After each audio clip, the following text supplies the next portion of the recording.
everyone, and welcome to another episode of the Richard Lewis Show, the best podcast on the internet. I'm your host, Richard Lewis. Joining me, as he always does, is Sam. Heard you having a bit of a strange noise in the background there before we went. I have no idea what you're talking about, mate. Oh, what was it? It sounded. I have no idea what you're talking about. Were you running a tap or? Probably my asthma pump, mate. Yeah. Must have been. So yeah, look, we got loads to talk about, but I want to just talk about how we have been fixing up the Twitch channel like we said we were gonna do. So we actually have got tiered subs now, right? Yeah, I did it, mate. I did my job and everything. Yeah. People don't know I did it literally an hour before we went live, but I did do it. I did do it all, mate.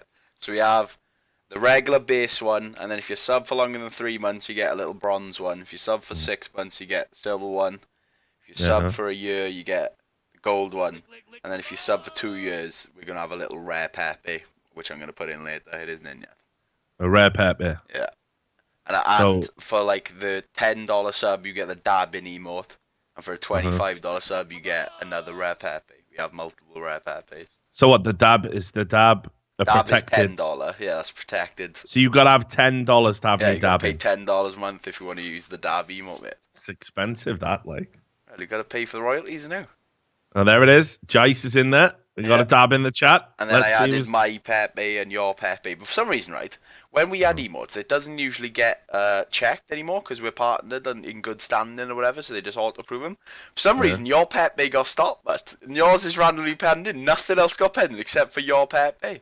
Well, my Pepe is an illegal Pepe. Well, they haven't decided yet, but a human's going to have a sniff, like, whereas every other one I submitted, they just took it instantly.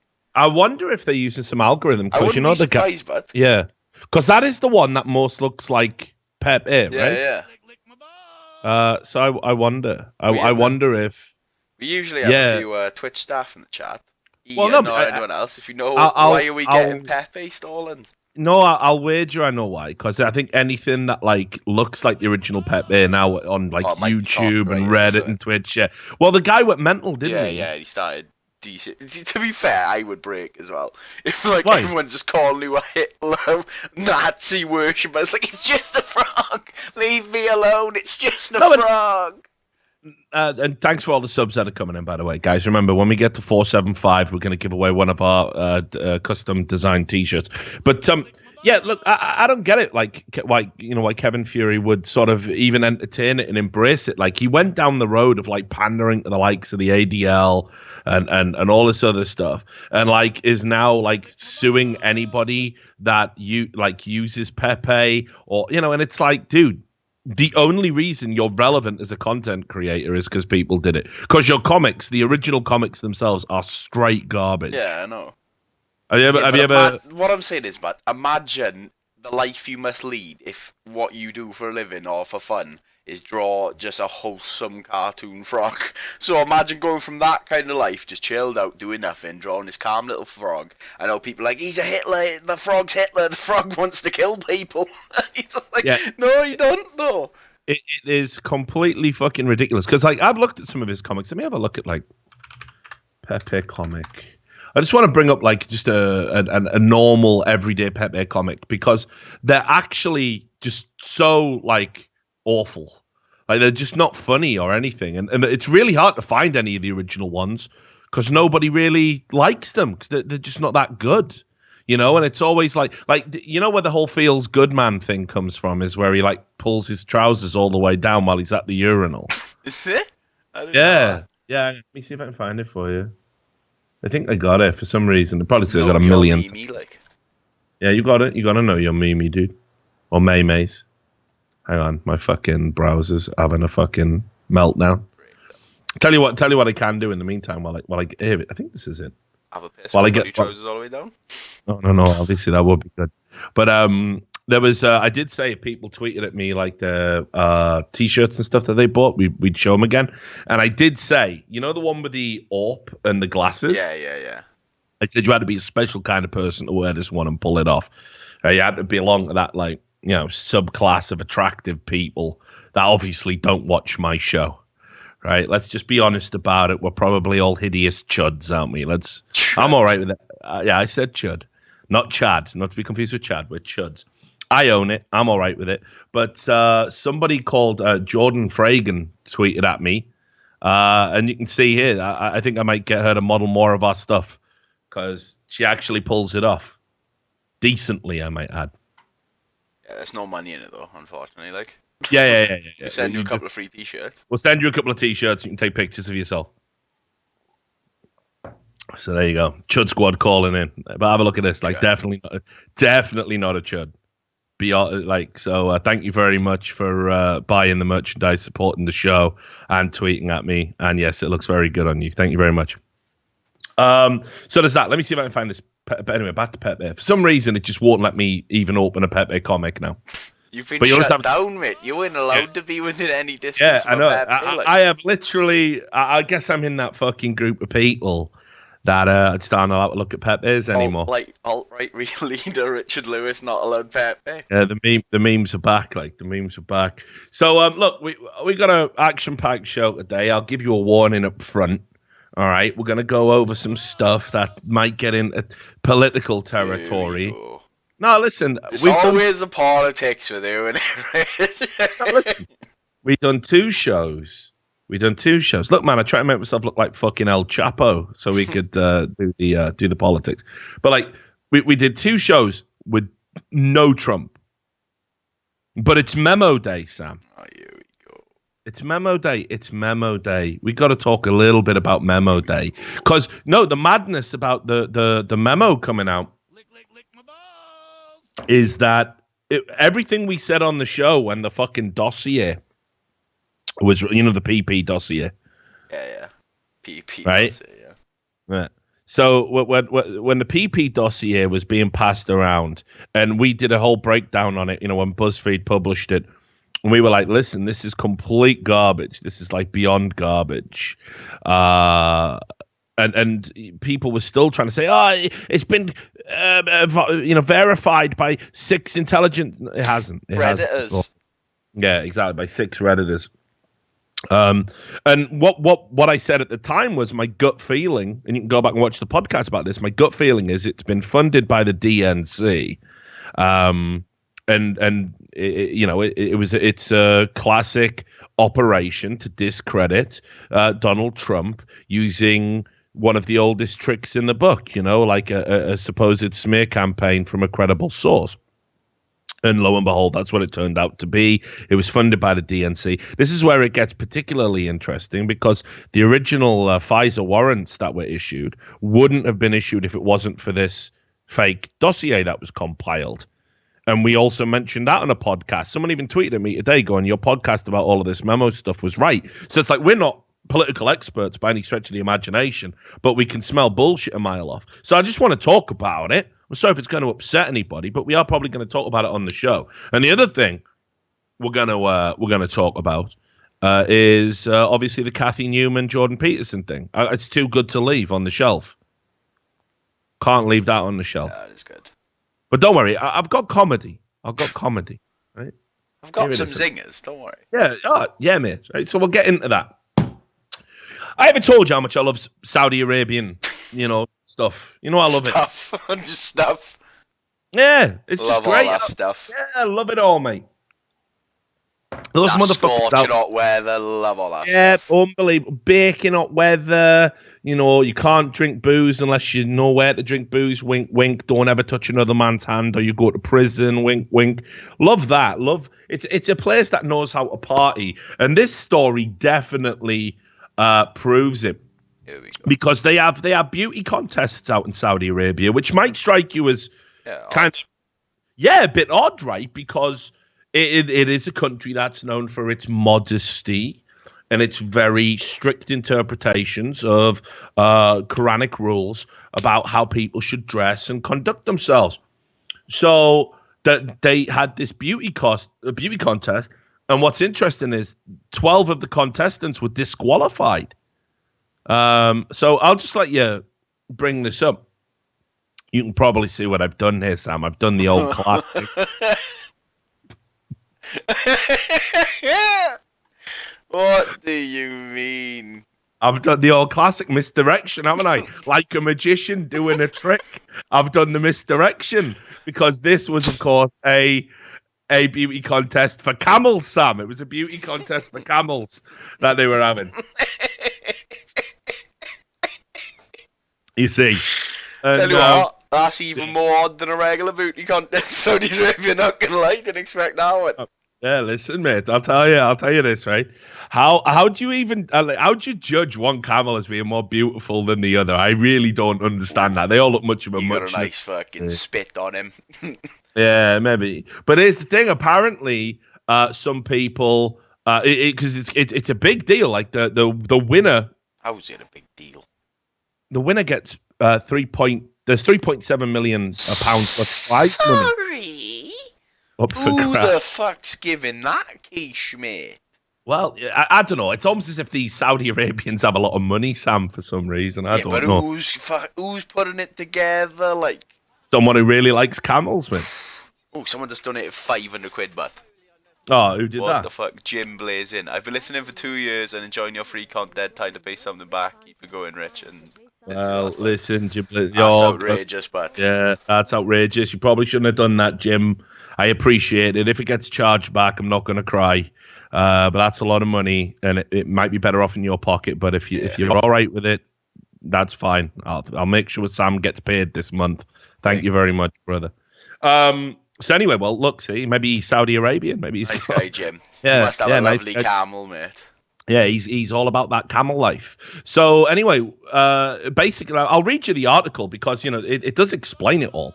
It says here that this year's event has been mired in scandal after the lure of 20 million Saudi riyals, that's 3.7 million pounds in prize money for each category. Each category, I get. So holy shit, is that like 3.7 million pounds for the winner in each category? Fucking hell, that's wild money. Anyway, it tempted some of the camel owners to cheat. Now, the key attributes in camel beauty are considered to be delicate ears and big noses. Ooh, these creepy freaks, man, going up and stroking camels' ears. Ooh, he's got a nice ear. Ooh, he's got a big nose. He's got a big nose, mate. So anyway, the key attributes of camel beauty are considered to be delicate ears and a big nose. But there are strict rules against the use of drugs in the lips. Drugs in the lips. That's the bit. Drugs in the lips. That has to be the title of your biography when you get around to writing it, mate. Drugs in the lips. Sam Davis, drugs in the lips. Right. Drugs in the lips or shaved or clipped body parts. This year, a dozen camels were banned after a vet was caught performing plastic surgery on them. Camels were also given Botox-type injections at his clinic, so according to the Saudi media. They use Botox for the lips, the nose, the upper lips and lower lips, and even the jaw, said Ali Al-Mazrui, the son of an Emirati camel breeder. It makes the head more inflated.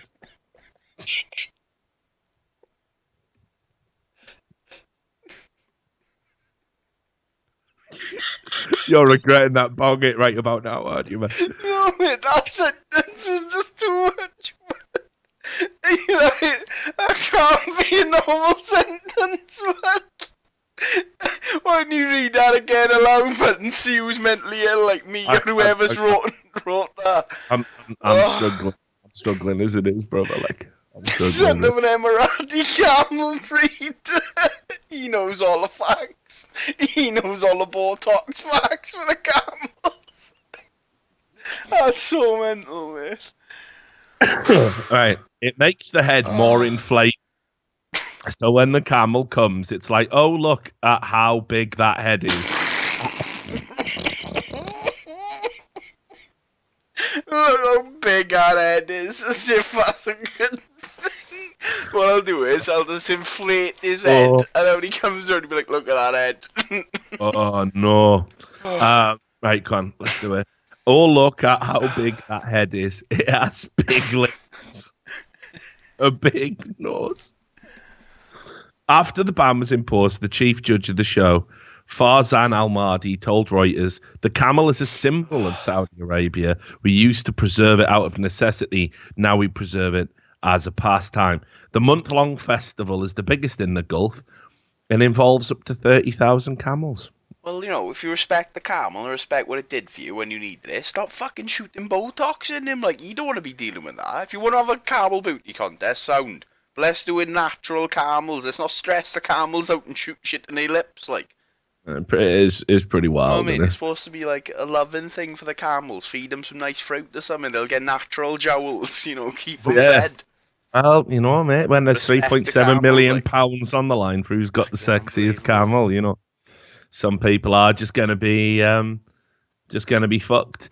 Just a quick one here before we go into something else. Obviously, we've talked on the show about, you know, how people are using Bitcoin and the whole crypto boom to basically rob people blind. I got sent this story from the Plymouth Herald. This geezer got fucking done, mate. He got done.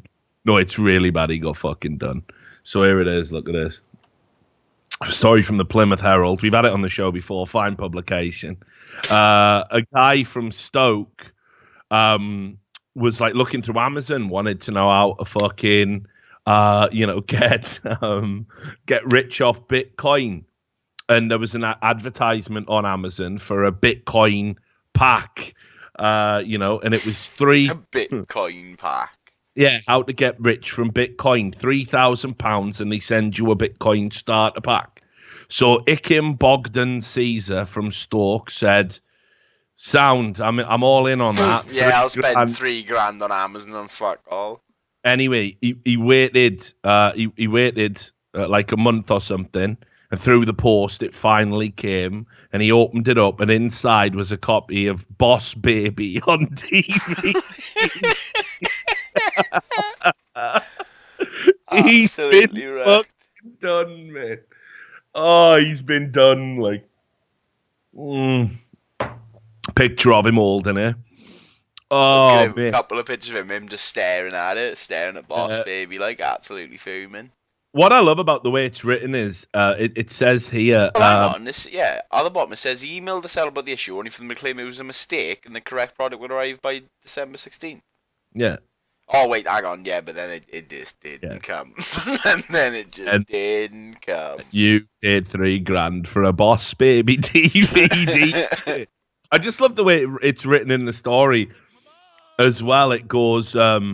Ikim Bogdan Caesar from Stoke believes he was the victim of a scam. Like, what gave that away? Was it the copy of Boss Baby?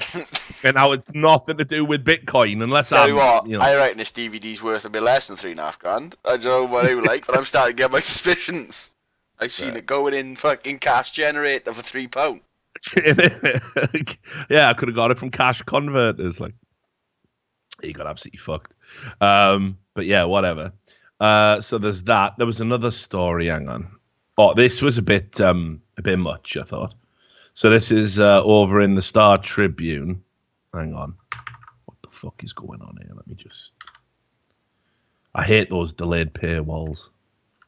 You want me to pay for your content that I'm using in my show that I also get paid for? Fuck off, rat. So this is from Rosemount High School. And just a weird story. I don't even know if this is funny, right? Like, you tell me. So what they did was... Oh, yeah, this is mental. Yeah, you hear this? Oh, we've done it again. We've been fucked over by another mad old story. We need mods. No, I'm not doing it. No, that's what I mean. Fuck them. Let's not do it. Yeah, I'm telling you, we need to get some mods. Who wants mod of our Discord and actually wants to sift through this shit so I don't have to? Come at me and Sam later. We'll get at you. Right, ignore that story. Money. Editing out and about. There's you don't get paid for it. You just know that you're, contributing. Your valuable asset. Exactly right. So okay, here you go. Here's another one. You know how, like we said, some teachers are a little bit fucking weird these days. You know. And like, there's just all sorts of mad shit going on at school, and I don't like it. So have a look at this. I don't like it, mate. I think this is fucking absolutely ridiculous. It's one of the most ridiculous things I've ever heard in my life.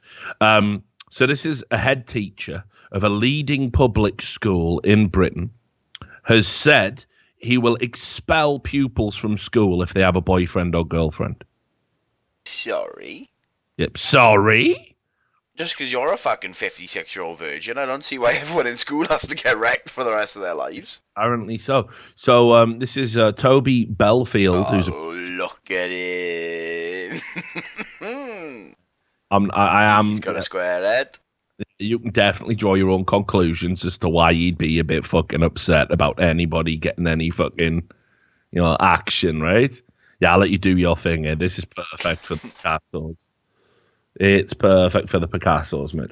But anyway, right, you have to pay £34,000, a year to attend Ruthin School in North Wales. So is he a gog? Who knows? And he said that he strongly disapproves of pupils striking up romances with each other. He said he's going to draw up a list of the year 11 and lower 6 students between 15 and 17, and he's going to draw up a list of everyone who's in a relationship at school and said they all have to go to new schools in September. That's reasonable as fuck. And he said he will expel pupils that have any sexual contact, and added he's also going to give bad university references to students with boyfriends or girlfriends. Well, I'm going to tell you something, Mr. Belfield. You have talked yourself out of a job, you fucking massive retard. I know, you creepy freak. Why do you even care about what children are doing? You literally, like, the fact that he's gone public about it, it's just over for him. He's going to get fired, like 100. If it hasn't already happened, I'm going to Google his name and see if it's happened, because I reckon it's already happened. This is a week old. I reckon he's gone. Oh no, here we go. He's already backtracking. He's already backtracking, saying he would not hamper students' chances now. So he's already back. He's got to go, mate. You got to fire a mad. Yeah, you've got to fire a mad cunt like this. Do you know what I mean? What are you talking about? Like, keep in mind, 16, obviously sex is legal anyway. At 15, I'm pretty sure I'd had my first girlfriend. It's normal. What are you doing? That's how life works. Yeah, what the fuck are you doing? Like, it's so mental. But yeah, he went on the records telling the Daily Telegraph that, he's going to get rid of anybody who does that thing. He says, where was it? Parents, this is his hot take. Parents choose Ruthin School because it's a top-ranking academic institution. In my experience, students who are in a relationship whilst at school are at danger of academically underachieving. Who knew? Who knew having a life and enjoying a life might detract from other areas of life that, honestly, might not be as important? Who knew that? I know. Who knew? Therefore, you're not going to know your bloody algebra if you learn what love is. It's mad. It's mad. It's like, have you ever heard about them parents who, like, they perform sex acts on their own kid to keep them dialed in at school? You never heard about that? No. That can't be real. Yeah, it's legit. What the fuck? Yeah, it's like there's a few cultures that I've read about that doing that stuff. But yeah, basically, I mean, it didn't just say it on Pornhub. I was going to say, do sure I ain't just porn scripts, but I don't think that'll ever happen for real, surely. No, yeah, it does it. People can find it. We're not going to get into it on the show. Googling that, mate. That's a list I don't want to be on.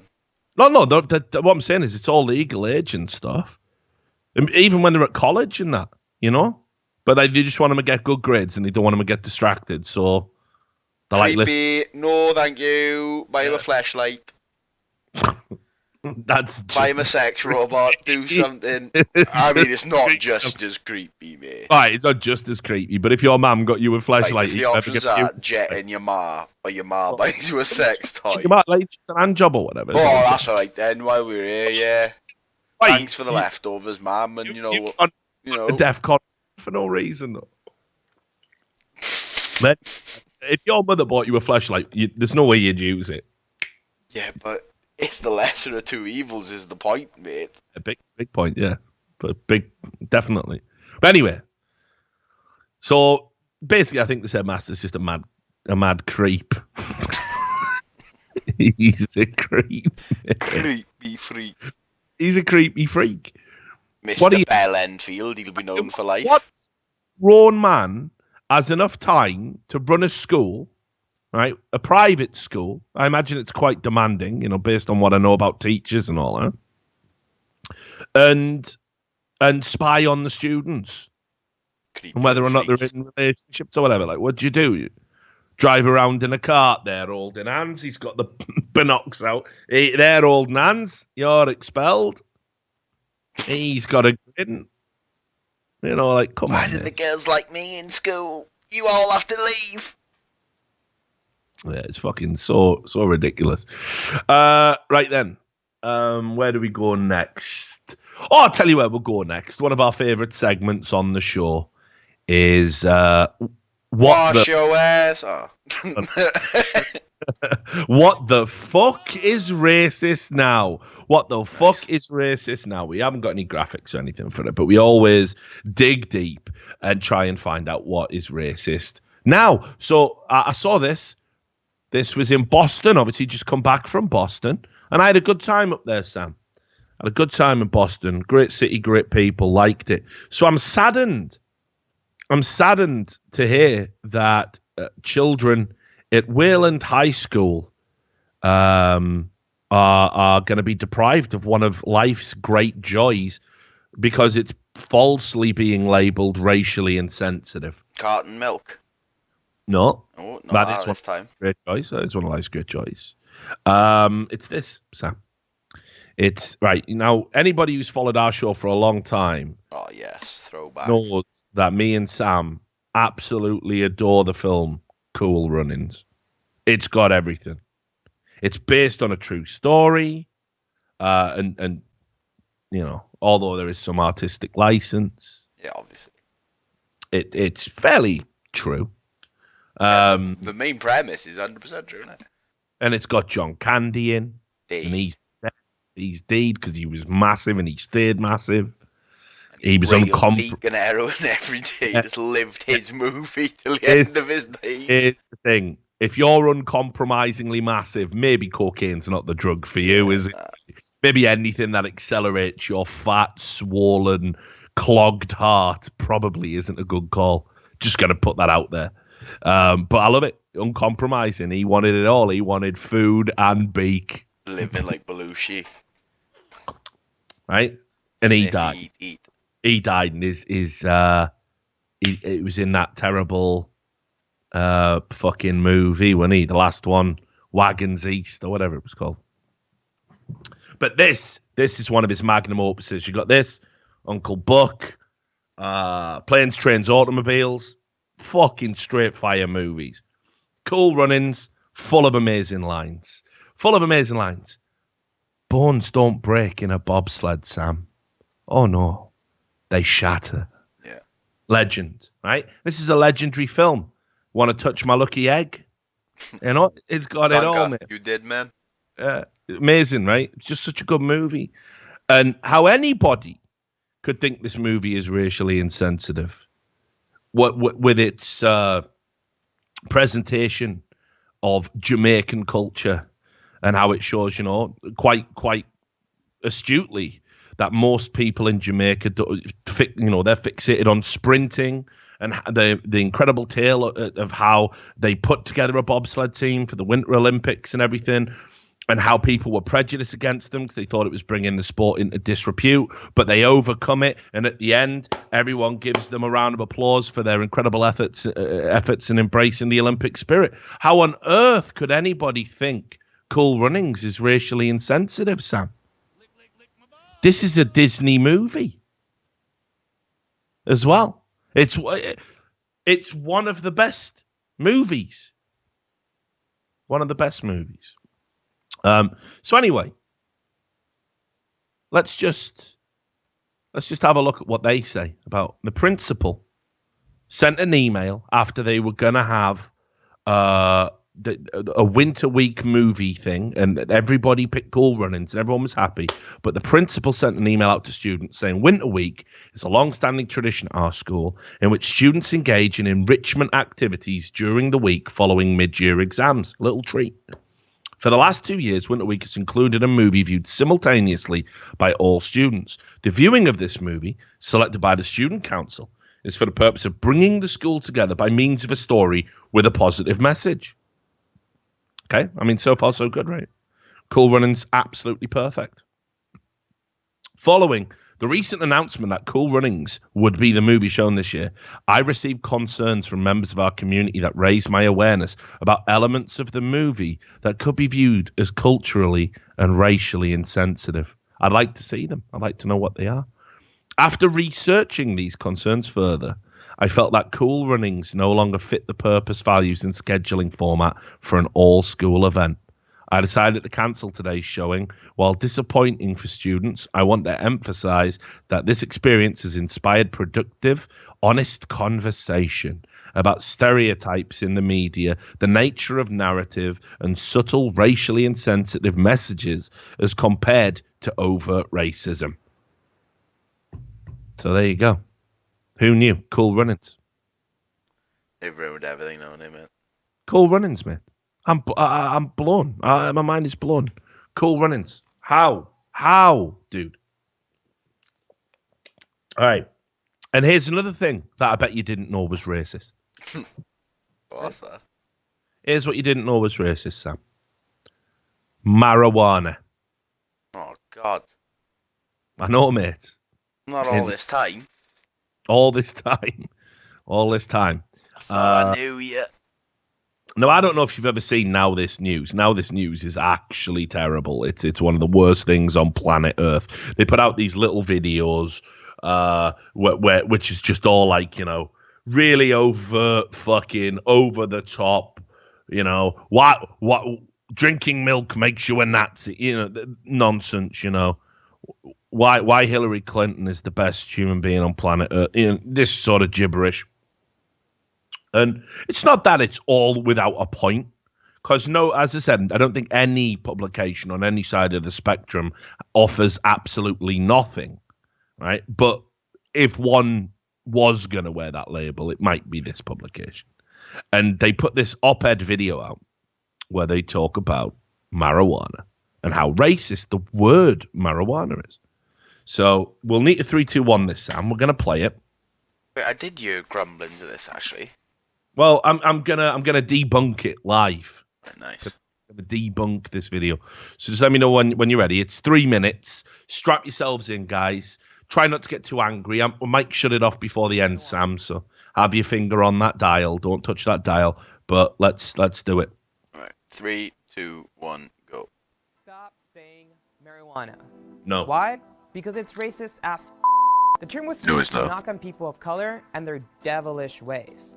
Now, the word itself isn't inherently racist. There you It go was used by then. American prohibitionists to exploit racism and xenophobia. So by using the M word, you're ignoring a long history of oppression against Mexican immigrants and African Americans. Let's go on a quick history lesson, shall we? Weed has been consumed Oh, by there the he is, look. American elite since the For 1840s. madness. It was even sold over the counter as medication to treat Copyright free, of insomnia, course, that's where they put it migraines, in. and rheumatism. But it didn't become controversial until the early 1900s, when millions of music gets Mexicans its migrated to copyright, the U.S. following the Mexican Revolution. Cut it out. With It's all them, shit they anyway. brought marijuana, and their Marijuana. custom to smoking it casually and regularly. But the term was then popularized in the 1930s by this man. Harry Anslinger was the director of the Federal Bureau of Narcotics from 1930 Harry to Anslinger, man. 1962. Now, Anslinger Anslinger. believed that marijuana influenced black and brown people to commit murder and other violent crimes. This is true. Which He- is ridiculous, because all I see people do when they smoke is sit on their Yeah, couch, we know watch this, man. TV, eat we know munchies, what and weed fall is. asleep. Oh. So his solution was to launch a vicious propaganda campaign against marijuana and associate it with all inferior races and social deviants. Anslinger traveled across the country to convince people that marijuana was something that was invading the US. He even pronounced the drug as marijuana to make it sound Hispanic and foreign and scary to white people. The campaign played on through 1937, when Anslinger successfully pushed Congress to pass the Marijuana Tax Act, which made the drug illegal at a federal level. Since then, marijuana has been Yeah, we can associated probably with the end it notion in- of Alright. There you go. Because now the rest of the video, he just talks about like, oh, and blah, blah, blah, it's illegal and stuff. Now, here's the problem. Here's the problem with his theory, and let's be clear as to what his theory is. His theory is the word is racist.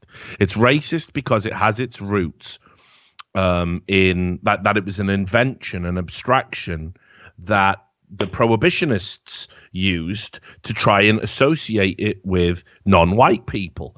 There's a slight problem with that. If you actually look at the etymology of the word, that doesn't stand up at all. Because while it was popularized by Harry Anslinger in the 1930s, the word marijuana has existed for about 100 years before that.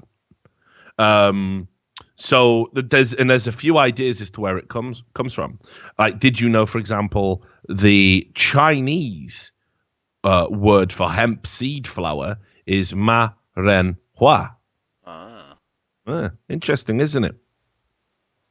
And there's also the word for hemp comes from, if you look at the Semitic languages, is merge or marge, right? There's also a Spanish word, mejorana, which I think they used to use for marjoram, the herb. So people have theorized that people might have looked at it and called it that by mistake. Yeah. Right. But also as well, they say that it could also be an abstraction from a folk etymology in Mexico itself, which is why you'll have heard people call it Mary Jane. And that obviously comes from Maria Juana.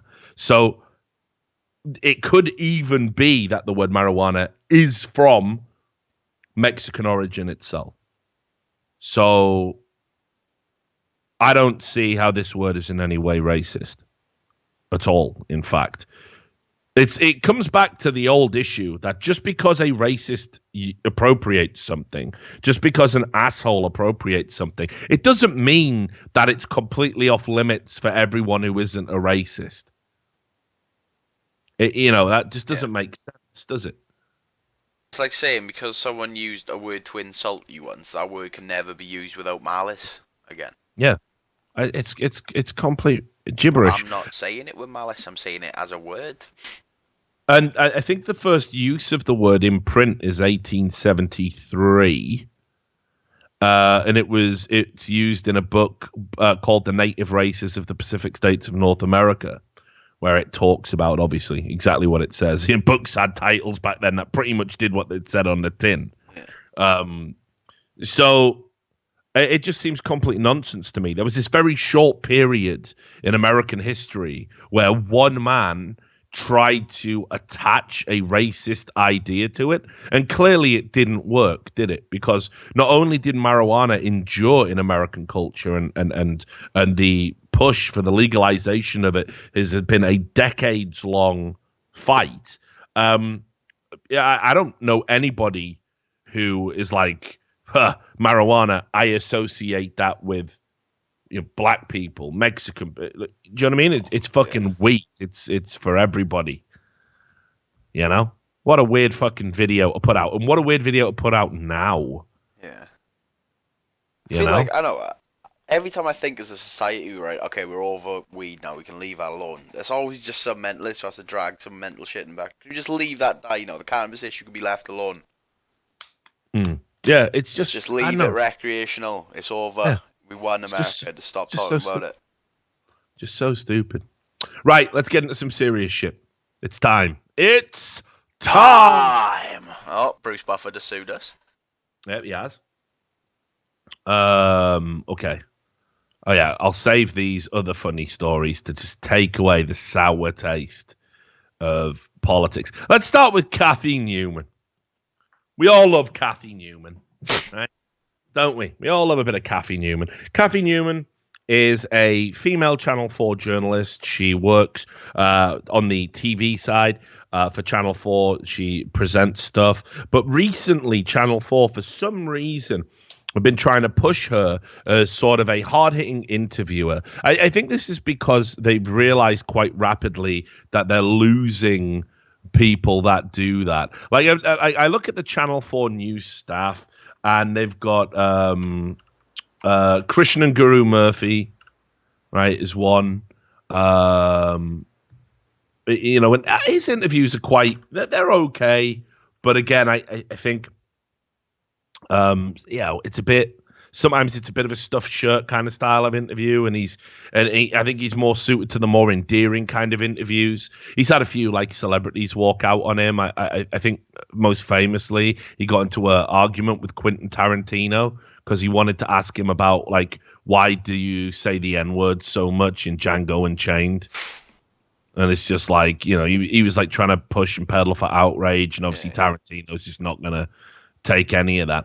And then they've also got Jon Snow, right? Now, Jon Snow, for those who know, he's the kind of more eccentric and funny person. I think he's really got the chops. He's a bit of a British institution, been around a long time, born in 1947. He does all the election coverage. But I think he might have left Channel 4 News recently. To become King of the North. Quite possibly. Let's have a look. Oh, no, he is still at Channel 4 News. But he's 70 years old now, and the idea of him doing aggressive in-your-face interviews is a little bit strange, right? So obviously Kathy Newman's a lot younger, certainly has tenure, has been at the network for a while. So they want to push Kathy Newman as the hard-hitting interviewer, and we saw this with that embarrassing interview she did against Milo Yiannopoulos, if you remember that. Yeah. I think we showed it on the podcast when it was current.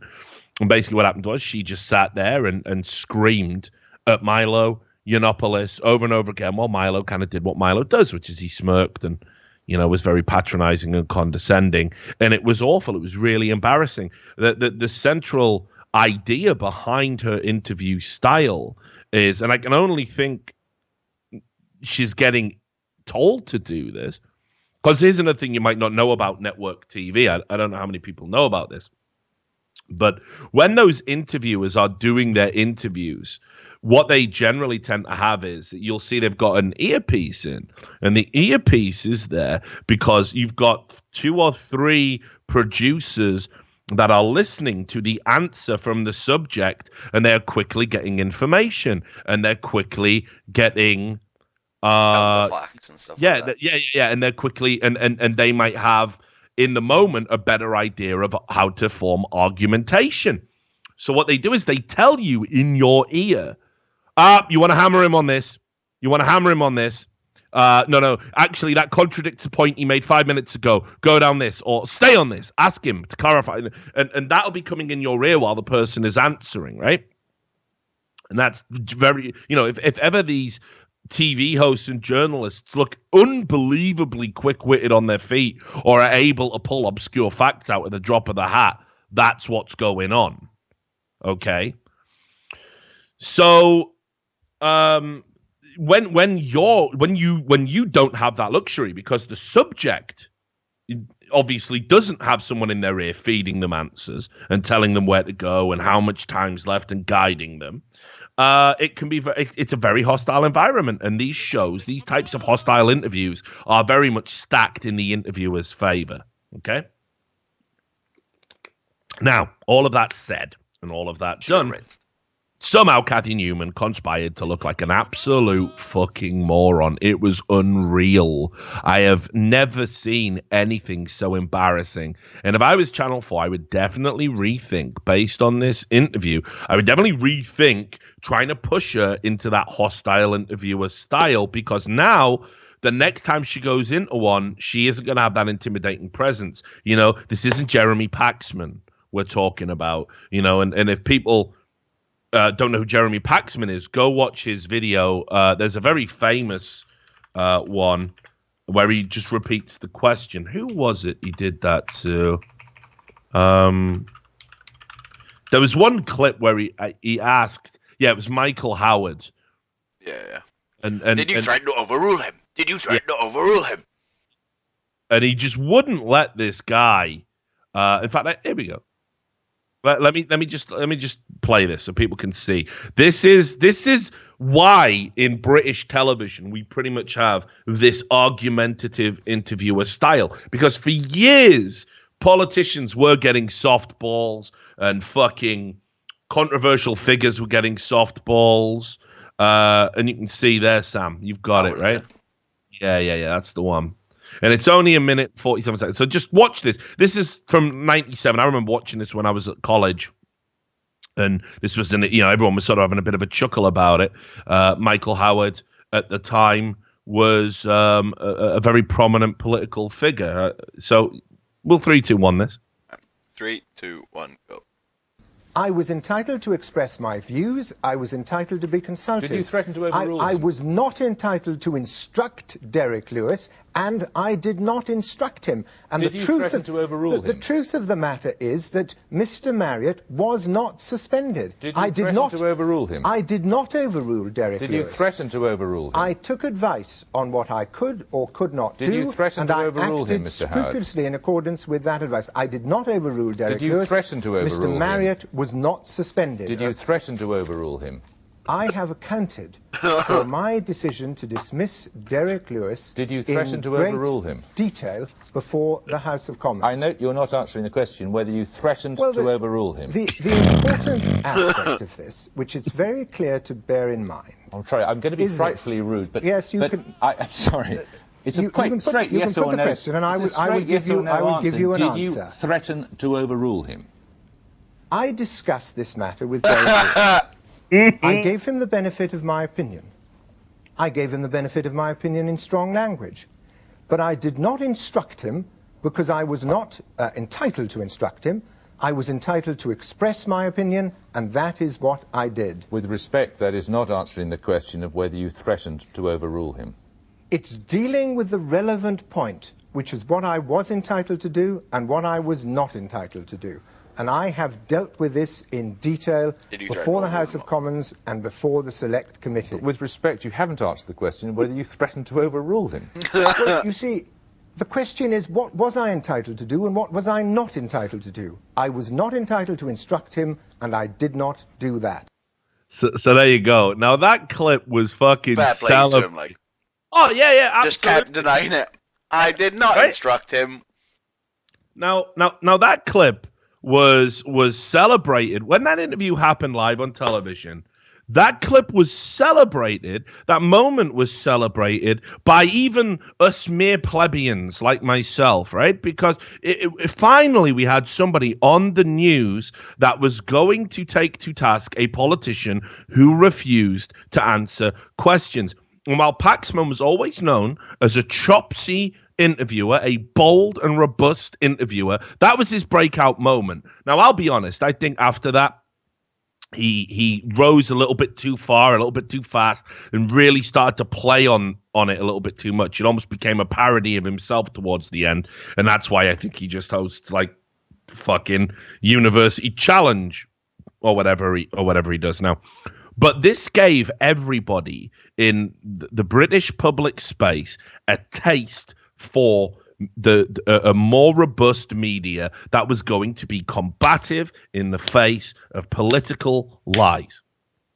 So we had a bunch, of journalists come through whose sole job was to do that kind of interview style. And Jeremy Vine's done it. Jeremy Paxman's done it. Jon Snow's done it. We've talked about, Christian Guru Murthy's done it. There have always been an interviewer at a news network that gets in the face. You've seen Piers Morgan do it. I'm loath to mention him. He's more of an American product now. But, it's a staple of a network now. There's an expectation. If you're a serious news network, you have somebody that can do that. And Channel 4 have decided that clearly it's going to be Cathy Newman. Well, the Milo Yiannopoulos thing gave me a lot of pause for concern because she wasn't forcing him to answer the questions. Milo was answering the questions. At that point, a robust interviewer has to challenge the ideas. What she was doing was shouting down how wrong his ideas were without providing sort of any alternatives, any facts that disproved what he was saying. it was just, you're sexist, you're bad, you're evil. It was a really strange interview. And I thought, okay, I know Milo. He's a bit of a wind-up merchant. He can get under your skin. That's obviously what happened here. But she's done a few of these now. And this Jordan Peterson one was slated to go the exact same way.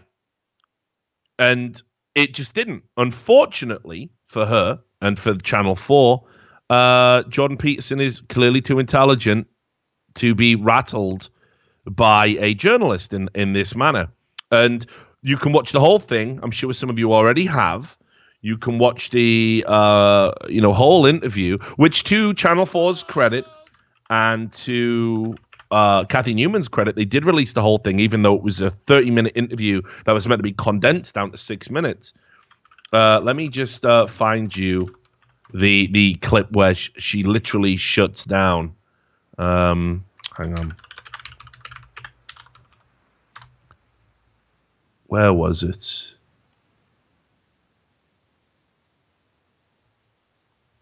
Hang on. Sorry, I thought I had this lined up. Hey, Drive.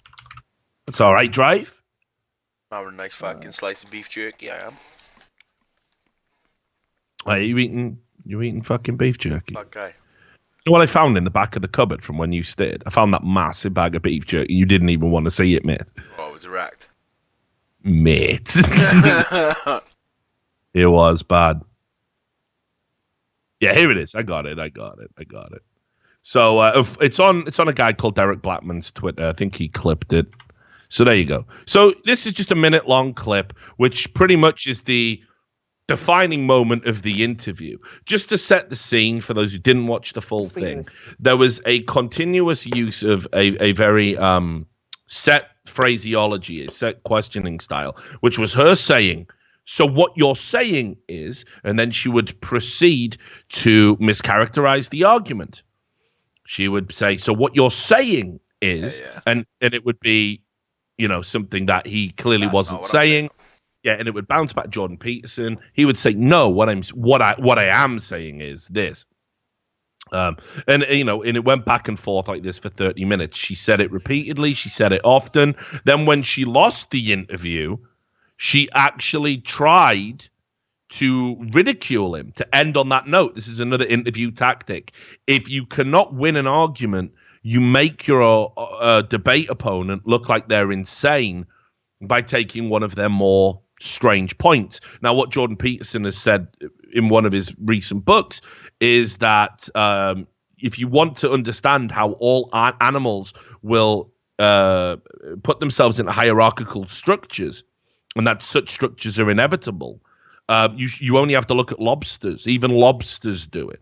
And that was the point, that it's inevitable in any animal because even, these crustaceans do it. And she said, so what you're saying is you think human society should be like that of lobsters? No. It's the most ludicrous characterization of what he's saying I think I've ever heard. Now, that was like the final gambit. But if we lobsters, how they're still lobsters? Exactly, yeah. Yeah. So I would have loved to have seen Steve Harvey doing it. That's literally what she did. So again, the real argument was all animals structure themselves hierarchically. Look at lobsters. She said, so what you're saying is humans should structure society like lobsters. That's what she, to make him look ludicrous, because only a nutcase would say that. So anyway, here's the clip where she gets absolutely bodied because he is able finally, through the art of debate judo, to throw her stupid argumentative style against her. And it's just a beautiful moment in television, much like that much like that Michael Howard clip is. So let me know when you're ready. 3, 2, 1. 3, 2, 1, go. You cited freedom of speech in that. Why should your right to freedom of speech trump a trans person's right not to be offended? Because in order to be able to think, you have to risk being offensive. I mean, look at the conversation we're having right now. Like you're certainly willing to risk offending me in the pursuit of truth. Why should you have the right to do that? It's been rather uncomfortable. Well, I'm very glad I put you on the spot. you get my point. No, but you get my point. You get my point. It's like you're doing what you should do, which is digging a bit to see what the hell's going on. So and that is what you should do. But you're exercising your freedom of speech to certainly risk offending me. And that's fine. I think more power to you as far as I'm concerned. So you haven't sat there and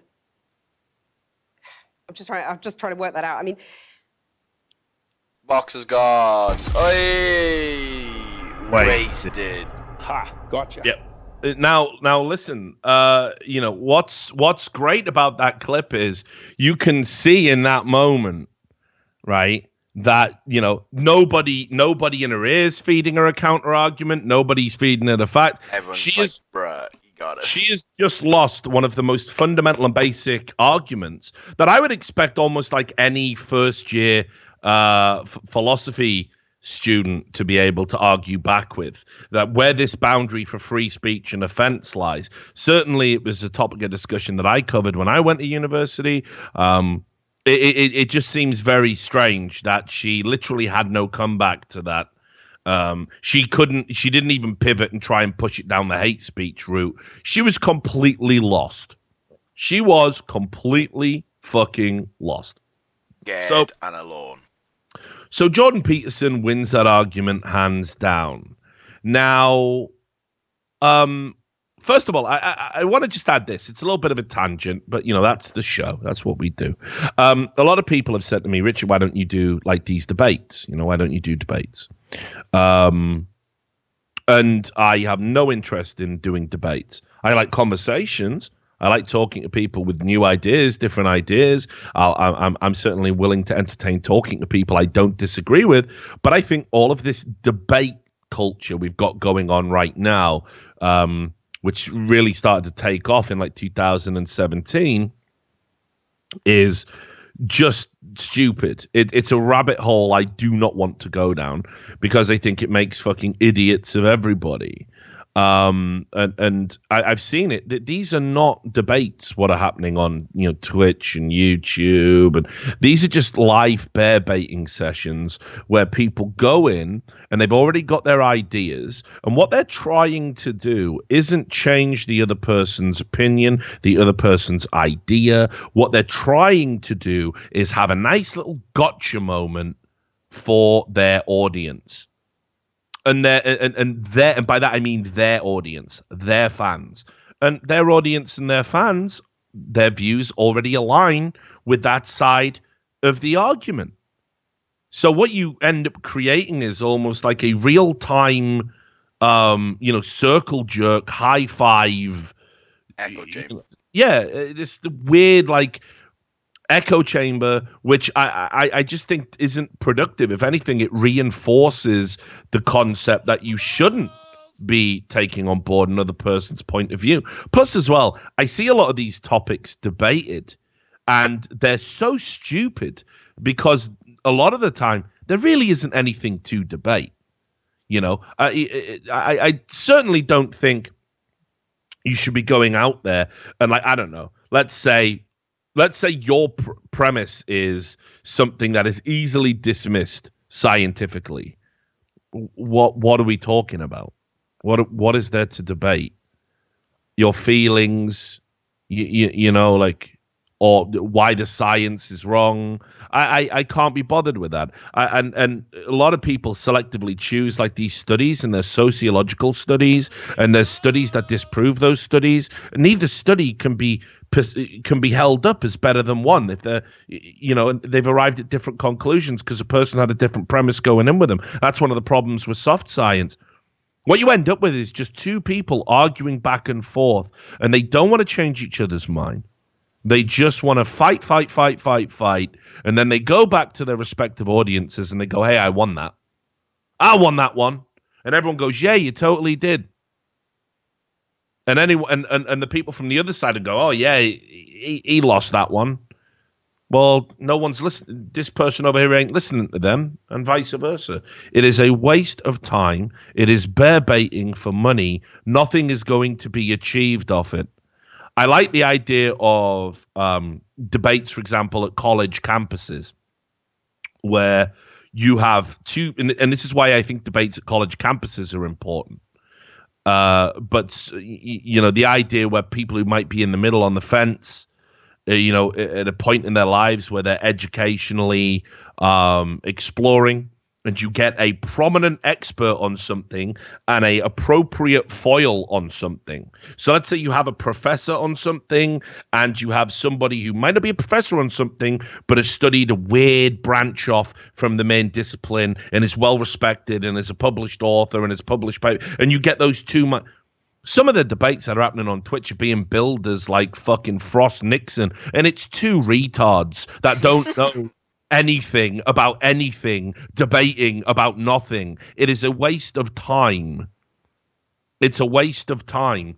And while I think, say for example, there might be some benefit in like a Jordan Peterson debating for example, a Brett Weinstein, there's definitely Twitch pleb 1 debating YouTube pleb 2 for money doesn't achieve anything. It's stupid. It's not anything I would ever do with my time, and that's why I've never tossed my hat into the debate ring. It's got not. The other thing I think is so unbelievably ridiculous is for competitive debate, and any American will tell you this, for a competitive debate, you have to have structure. There has to be timed answers. There has to be a moderator to stop people dominating or going off on tangents. There has to be a flow, a structure.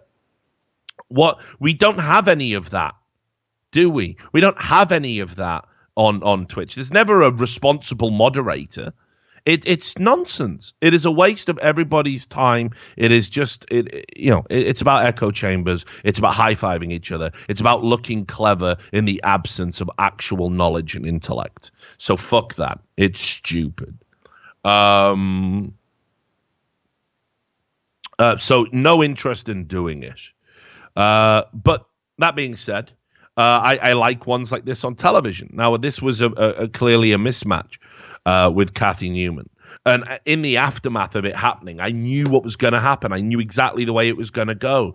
I knew that Jordan Peterson could not be allowed to win this argument without there being a pivot, without having a change. And this is where I get a little bit worried, because this idea of do and say whatever you have to do online to never make it look like you lost an argument, to preserve the precious narrative and viewpoints that you hold dear, it becomes very worrying to me when mainstream media companies are doing this, when journalists are doing this. And lo and behold, all people were laughing at Cathy Newman. It's fair game. It's fair game. People should be laughing at Cathy Newman. To be clear, one of the clips that circulated after the debate was this clip. And again, I warn you guys, this is serious levels of cringe about to come in, all right? So we can 3, 2, 1 this. And then thanks for the $50 donation, Azoo Hill again. Really appreciate it, brother. Thank you very much for supporting the show. But just let me know when you're ready to 3, 2, 1 this, Sam. Okay. 3, 2, 1, go. Here goes. What about C4 style? Oh my god. What are you doing? C4 style. What? Another fucking timestamp as well. C4 style. Gangnam Style. Gonna get wrecked by Psy. Sexy newsroom. What is she doing, mate? Right, now here's the thing. Obviously stuff like this came up. When, because she lost the debate. So it was like, let's humiliate her, let's have a bit of a laugh at her because she, she's made a fool of herself. And I was like, that's all fair game. That's got to be fair game. If you make yourself look ridiculous, then the ridicule is completely fair. Ridicule is completely fair. And what's also interesting is the idea of ridiculing somebody that says something ridiculous is something Cathy Newman endorses herself and has said so publicly. Here we go. I will take you back in the Richard Lewis time machine to 2013, where in an interview in The Independent, Cathy Newman said the best answer to sexist remarks is to shame people online. Now, let's be clear. I think if you're a sexist, you are stupid. So it's an idiotic premise to discriminate and disparage somebody based on their gender. So I fully agree with Cathy Newman. If you say something like that, stupid, if you say something like, oh, women, they can't achieve anything, they belong in the kitchen. If you say something that ludicrous, then absolutely you should you should be mocked publicly for saying such a thing. And it's fair game. But what happened was, I don't know if you brought that up, by the way, Sam. What, yeah? The news was, yeah. I'm just double checking because obviously we're a bit behind. I'm watching the stream. I want you to make sure that it's real. That people don't think I'm just making it up. But what bothers me is that from the moment she started to be ridiculed online, and it was from what I saw, very jocular, very jovial, pleasant, not mean-spirited. I'm sure. Look. You can't log on to the internet without somebody saying kill yourself. I hate to break it to you. It just is what it is. They probably don't mean it. I got told to kill myself just yesterday. Again. Again, for the millionth time. It was over something, I can't remember what it was. I just can't even remember what it was. It was so mundane. You got a power band keys. No, it weren't even that. It was something to do with Counter-Strike. And kill yourself, Richard. Kill yourself. Kill yourself. Right? Get told all the time. Self-safe, it stands for. Yeah, just all the time. Kill yourself. Kill yourself. Kill yourself. Whatever. Every time I log on, I get abuse. Pew scientific data proves, guys get more abuse than women. I don't think women need protection because I'm not sexist.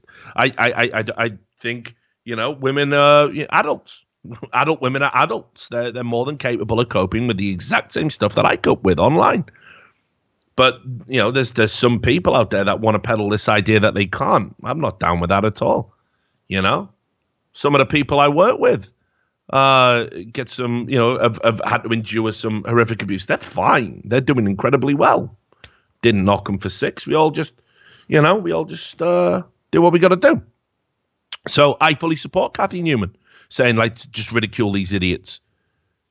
Just ridicule them, and let's all start laugh at them for what they are. But the bigger problem was the debate was lost. The narrative was lost. Jordan Peterson was allowed to sit in that chair. I am Wiener. And say, and again, I don't know why this has become such taboo to say there are differences between men and women. I don't understand it. James Damore was fired over saying it. Differences are not inferiorities or superiorities. But we have to acknowledge that there's differences, right? If you believe in science, yes.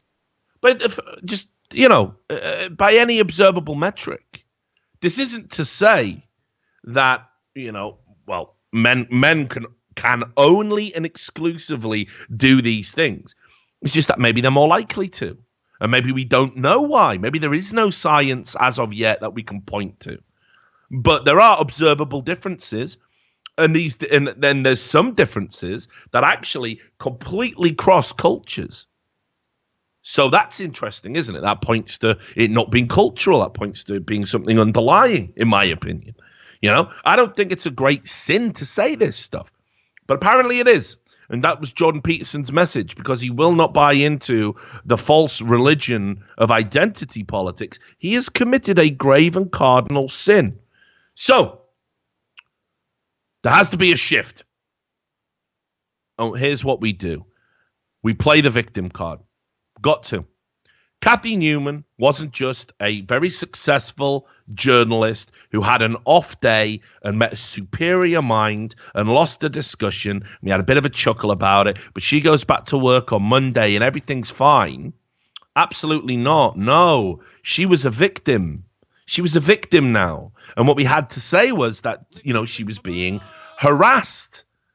that this abuse was harassment, and multiple publications started to put this out, right? So the first thing that happened was Channel 4 said they had to get security. Apparently the mic is crackling again, but I don't know what people are raging about.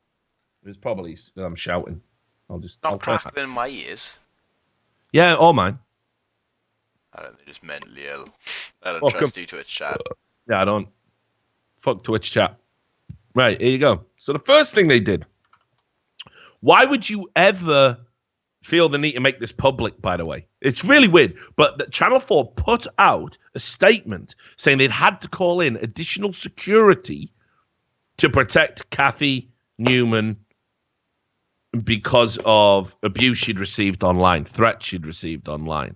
Now, nowhere in the statement did it say what these threats were, how credible they were, but they were trying to make out she was in imminent danger. And you can see, what they say here. Our channel, this was a statement from Channel 4. Our Channel 4 news on-screen journalists expect to be held to account for their journalism, but the levels of vicious, misogynistic abuse, nastiness, and threat to Kathy Newman is an unacceptable response to a robust and engaging debate with Jordan Peterson. Such is the scale of threat. We're having to get security specialists in to carry out an analysis. I will not hesitate to get the police involved if necessary. Reading between the lines, it isn't necessary. Therefore, it's not a credible threat. What a terrible indictment of the times we live in. And then Channel 4 News backed that up with an official statement on the Channel 4 News site saying, following our interview with psychology professor Jordan Peterson broadcast earlier this week, our presenter Kathy Newman has been the target of unwarranted and unacceptable misogynistic abuse and threats. As journalists in the public eye, our presenters expect criticism, but we will not tolerate this level of abuse towards our staff. And we have taken immediate steps to ensure Kathy's safety and security and continue to offer her our full support on this matter. So you're like, well, that just seems a bit silly. That just seems a bit silly, doesn't it? There's no way this is serious. There's no way this is a big deal. There's no way this is a fucking problem. And then, of course, here it comes. The deluge of hot takes. Where have I seen this before? Where, at pretty much every step of the way, whenever a narrative is challenged, whenever anybody who even calmly, non-aggressively presents an idea that doesn't line up with this notion peddled by progressives, they get absolutely hammered. And the person who is on the other side of the argument is always held up. They're victims. Protect them. And look what the nasty man is doing to the weak woman. This is sexism. But they said here, this is, again, just one of the many articles. This was in The Independent. Bizarrely, they linked YouTube comments to the Me Too movement, which, without even putting too fine a point on it, the Me Too movement, which is about women who were genuinely raped and assaulted in the media industry, a horrific thing that has been going on, they are now, it's lost all meaning. We saw this with Aziz Ansari, and now with stuff like this. This has nothing in common with the Me Too movement. A YouTube comment is not the same as a Hollywood producer holding you down and giving you forceful cunnilingus against your consent. It's not the same, guys. I don't know what else to say here. But you are watering down, diluting, and bastardizing your own cause with this shit. And there was a ton of articles about this. The Guardian, all the usual suspects said that Kathy Newman was the victim of misogynistic abuse. They made Jordan Peterson come out and disavow. Now, there's a couple of problems with that press reaction. One big problem like Jordan Peterson received way more abuse than Kathy Newman. And you can see here. Let me just find it. Somebody did sort of a breakdown on it. Unfortunately, it was one of those stupid men's rights blogs, because obviously an MRA would certainly go into all of this and count up all of the comments. But their data showed that there was 30 times more abuse and threats aimed at Peterson than Kathy Newman. So that's problem number one with the story. The other issue I have is that this idea that Kathy Newman is a good journalist who has never been embroiled in any sort of scandal, just a good, honest, hard-working journalist trying to do her job, and all these evil people are making it so hard. Let me tell you about Kathy Newman. I already knew the name Kathy Newman before all of this shit, before the Milo shit. Right? I knew her from, I think it was 2012. I want to say. Let me just see if I can find it. And what Kathy Newman had done, oh no, it was 2015. It wasn't that long ago. But Kathy Newman had gone she was due to go to a mosque. And yeah, and she tweeted out that she tried to enter a mosque, and she got well, actually, yeah. Sorry, you've just reminded me. Let's not get on the mosque thing. Yep, good tweet, good find. I did want to bring this up. So here's the other problem with the narrative of Kathy Newman as a victim and the security and all the horrible stuff. And this is how you know something's going on at Channel 4, right? They tweeted out how funny it was, all the abuse. And you can see here in a now deleted tweet, it says, entertaining ourselves with all of the abusive tweeters on Kathy Newman's Twitter feed while we wait for the police to come back from a visit. And there's a photo of Kathy Newman laughing. This is how much the abuse was upsetting her. This is how serious the threat is. Have you got the photo on your side? Yeah. Bring that up. Show a picture of a little, does this look like a woman? Does this look like a woman that is in grave danger? She seems to be having a pretty good time. I don't, she doesn't look like somebody who's being threatened. And this is how you know there's some fuckery going on. Everybody deleted that tweet because they knew it was going to hurt their narrative. If there's no narrative being peddled, just leave that up. If you're saying that is in no way contradictory to the facts, just leave it up. The fact that you're trying to cover it up shows that there's some fuckery going on. I mean, end of story. But anyway, back to this other story about Kathy Newman. She said she had to go to a mosque for a story, and I think she was talking about some of the issues with more, how should we say, the more sexist parts of Islam, and she was due to go to a mosque. And she tweeted out furiously that she had been escorted from the mosque. Escorted and told because she was a woman, she could not be in the mosque. Now, this is a very potentially dangerous lie to peddle. I want you to think about if somebody like Tommy Robinson, one of these people, made up a lie about a mosque and about how they were thrown out of a mosque and it was combative and it was done in harsh means and and they had every right to be there. Imagine what this might do in the current climate. Imagine what it might do in the current climate where there are dickheads out there who want to attack Muslims in Britain for doing nothing except being Muslim.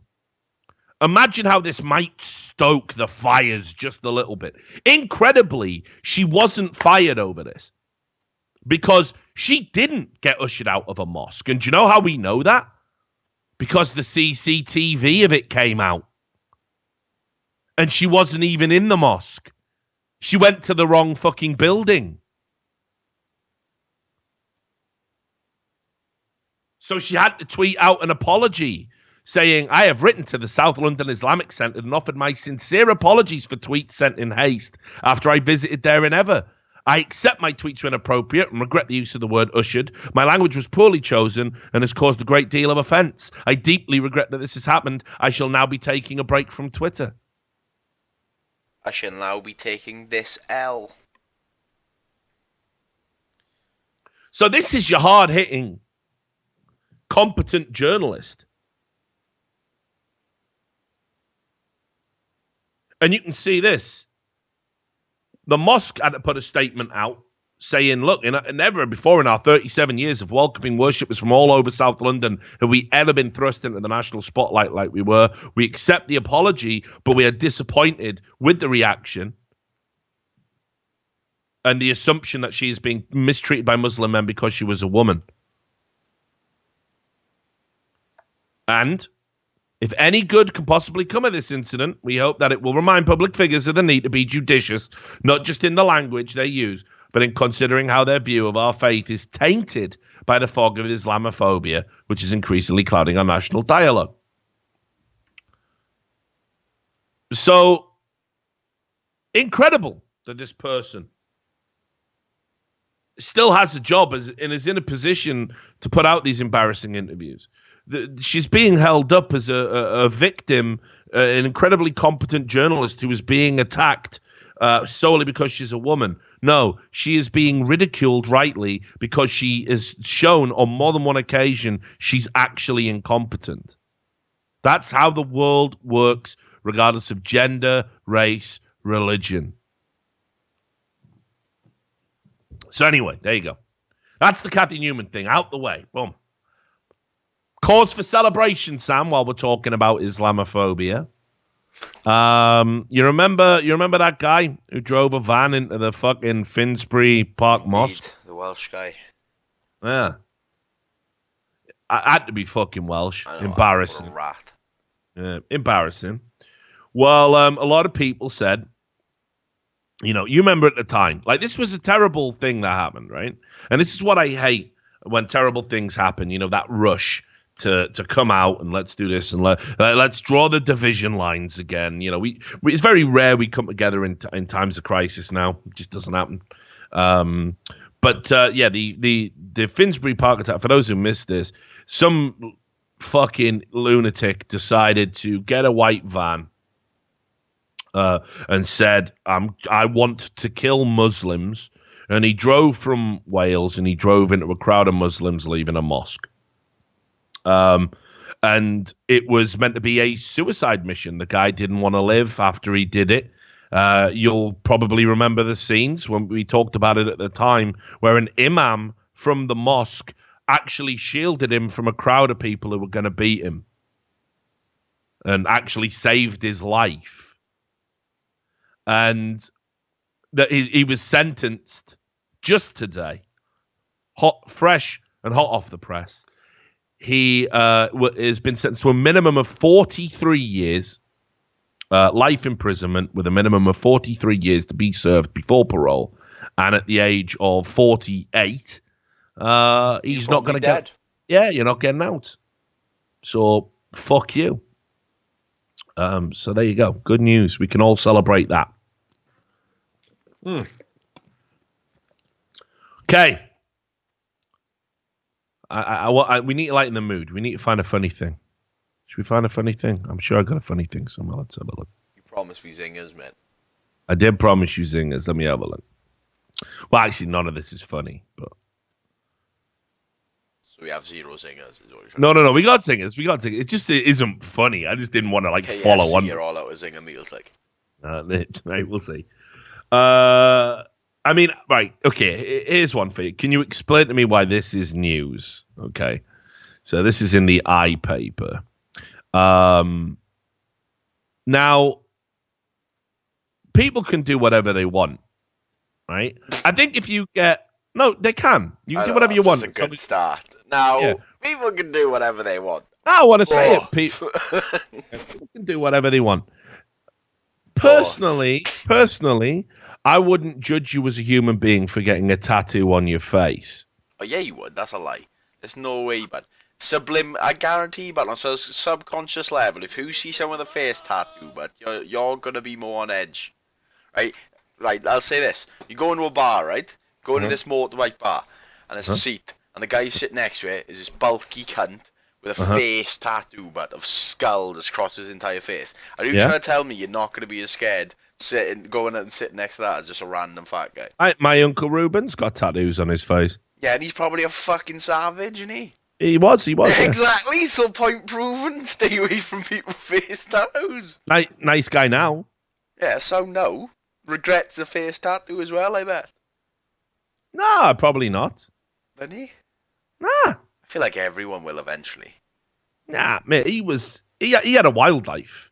If you think but even then, but now, like you just said, he hasn't now, so I bet now he just goes, it would be better, like, if I just didn't have this tattoo on my head. I legit don't think it bothers him at all. Like, I want to see if I can find the picture of him. I almost don't want to show it, though, because just get doxxed immediately and all my family will get murdered. I won't. But yeah, he's, so he's covered in ink. Ex-gang member and that, but he's article. Yeah, I'm not saying it makes you a bad person. What I'm saying is it does make you more intimidating. It does change what people think about you. Yeah, maybe. All right, sure. Not even just intimidating. It depends what's on your face, I guess. Let me just get my tash. Like, for example, if I seen a guy with a massive Snoopy tattoo on his head, I might think he's probably a dull. Know what I mean? Yeah, maybe. But anyway, look, I'm just saying, like, I'll give you a chance. I'm the kind of person, like, you've come up, you got shit tattoos. You're a reasonable guy. Oh, yeah. Girl. Fair enough. Yeah. I'm down with it. I'm all right with it. But I just didn't know why this was a news story. So, this woman posted a picture of herself, and she's got the word vegan. Fucking hell. Tattooed up here, like. This one wants to tell you so bad, she can't even get the words out. She just wants to run at you with her forehead. I'm vegan, I'm vegan, I'm vegan. And, it's all good. It's all good. It's all good. But like I don't have a problem with it. She put it up on social media. But here's the thing. Bullied. Instantly bullied, 100%.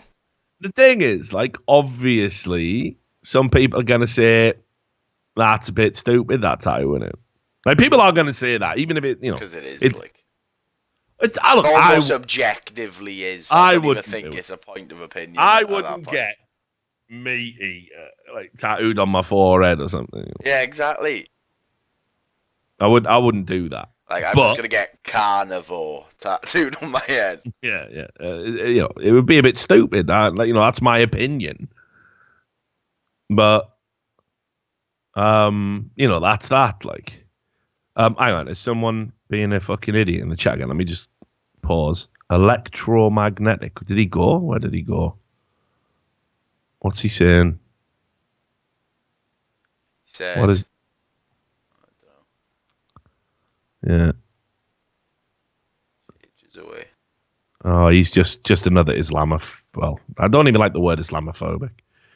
It's just like, again, no, not that. You can criticize. Look, you can criticize Islam, but when you start attacking individual Muslims, you're just a piece of shit. So you can fuck off.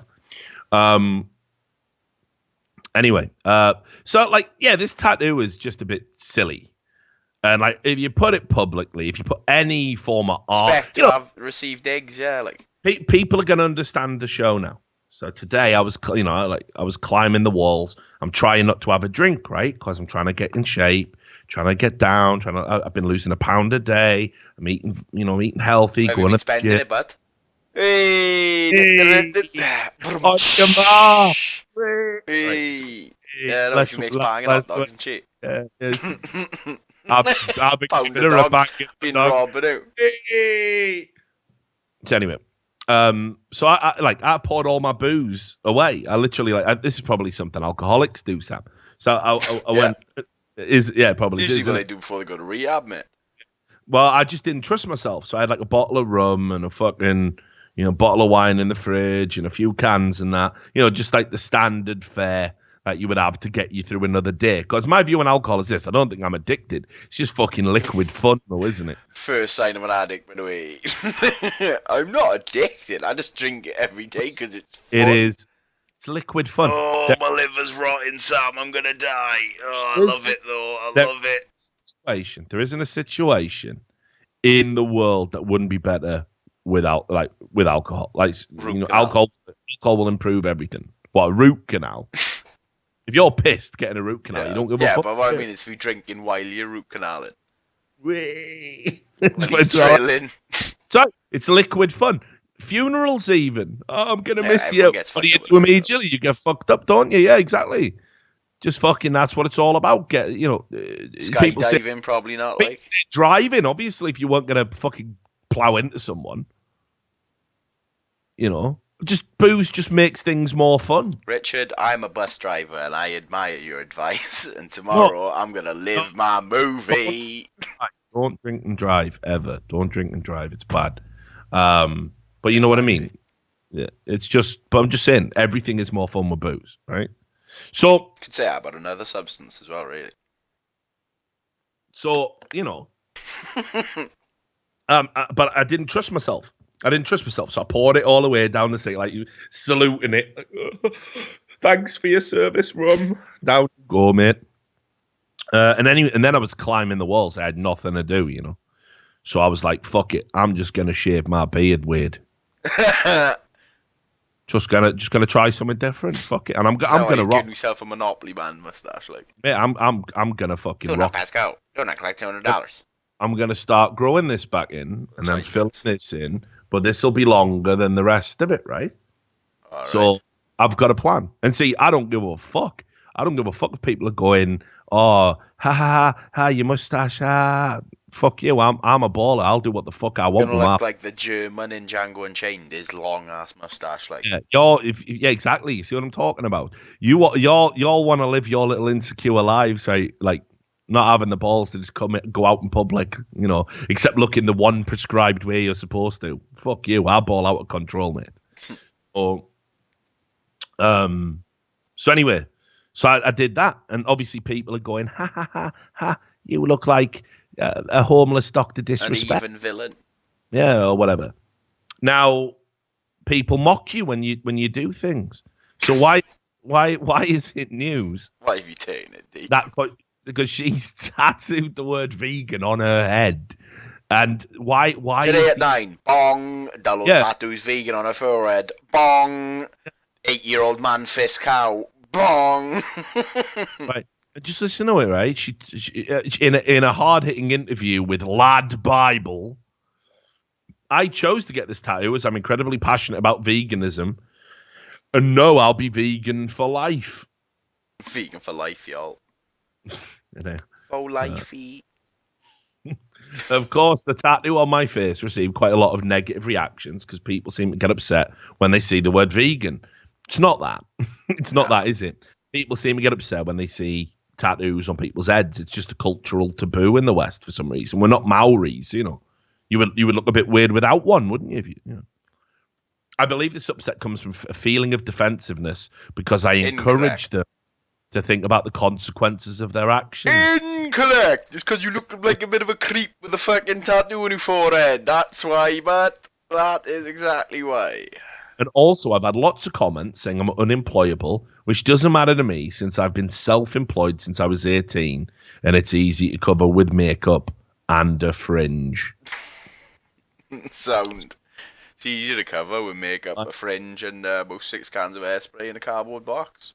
Yeah, easy to cover up with a fucking in a work. face mask. Yeah, I'll just wear a plague doctor mask with a beak and everything. Yeah. So how are we doing for time, by the way?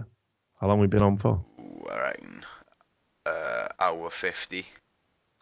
We're just going to have to wrap it up. We won't have time for the dossier and memo stuff. I'll do that. Do that tomorrow. Oh, no, you're away tomorrow. No, I'm not. I thought you were. Saturday tomorrow. Oh, yeah. Sorry, I thought it was Saturday today. Box is gone. It's what happens when you don't drink. Even now, while I'm talking to you and doing the show, I'm just thinking, love a drink, me. would fucking kill for a drink now. I'm drinking that green shit. It's like being in the Dignitas clinic. Get me out. Nice green drink. Obviously, can't leave the house looking like this. This was another reason. I'm kidding. I don't give a fuck. But yeah, I gotta try and stay on point and go all of February with no booze. I can do it. Drybury.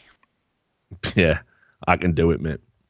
So I got a couple of little ones to wrap up the show with. Are they funny though? That's the question.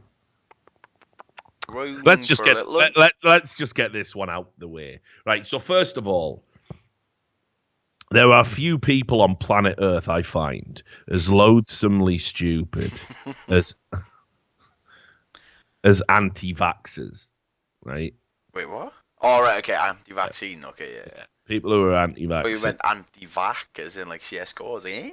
No, we're not. Yeah, it's not sports show, Sam. I'm ready. Anti-vaxxers, not anti-vac-ers. They're pretty wild. Now, listen, I will say this. It is a tough one because at what stage does the government get involved in? All right. Because herd immunity is a thing. And if I had kids, which I don't and never will, I can't even go near kids with this mustache. Right? You'd be arrested on sight. Immediately. Right? I wouldn't want my kid going to a school where there were anti-vax kids who weren't vaccinated. No. Do you know, like, because... But at the same time, you definitely can't set a precedent. The government decides what gets shot in you. There's no way you can cross that boundary. Like. Yeah, and that's the other problem, isn't it? If the government is going to come and just compel you to have injections, that's bad.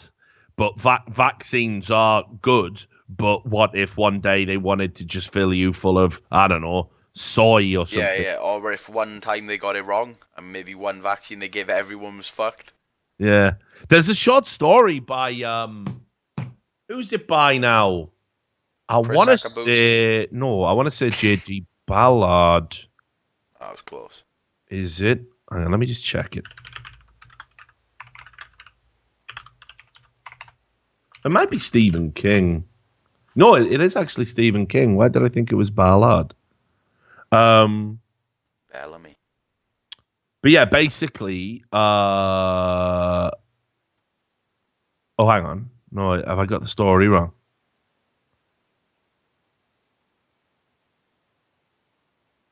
Maybe I'm just making it up. Wait a minute, there's a short story out there. And I think it might be Stephen King's short story. Where basically, I wrote it in my mind. Yeah, or maybe I've made it up, but they find a cure for like cancer or something. A cure for something, and everyone gets vaccinated with it. But then and everyone's living the dream and loving it. But then it turns out that it gives you dementia. Oh, rapid onset dementia, and now everyone's getting dementia and losing their mind. And it's Jesus. Yeah, and it's written by one of the people who are in the later stages. And as the story goes through, it degenerates the language, until it makes no sense by the end. And I want to say, I think it's called The End of the Whole Mess, which is a Stephen King short story, but it might not be that, but I'm pretty sure Ballard wrote a short story along similar lines. But anyway, it's hard to remember because of the dementia. But yeah, cancer anymore. So yeah, the idea that, yes, sure, you could be compelled by the government to have this injection. It's good for you. I always get a bit antsy, like when I read these stories where it's like German scientists said they wanted to put serotonin enhancers in the water to make everyone more friendly. Like, let's not do that. Let's not do that. I don't want to sound like a tinfoil motherfucker, Alex Jones. The fluoride in the water, it's turning you gay. Let's not put anything in the water. It's a gay bomb. This has been proven. As a general rule, don't put nothing in the water that doesn't belong in water. No, but like you have to put stuff in the water. No, that's what I mean. That doesn't need to be able to clean it or something. Like, even if you found a medicine that cures everything, I don't want it in my water, but... Yeah. I'm all right with that. But, I don't want to go down that route, but when you start saying, let's just put stuff in the water to make society better, let's not do that. let's not do that. Let's just keep it clean, drinkable, so, I can drink it, piss it into a bowl. It goes through pipes. Somebody else can drink it, and they're not drinking my piss. Let's do that, right? Seems good.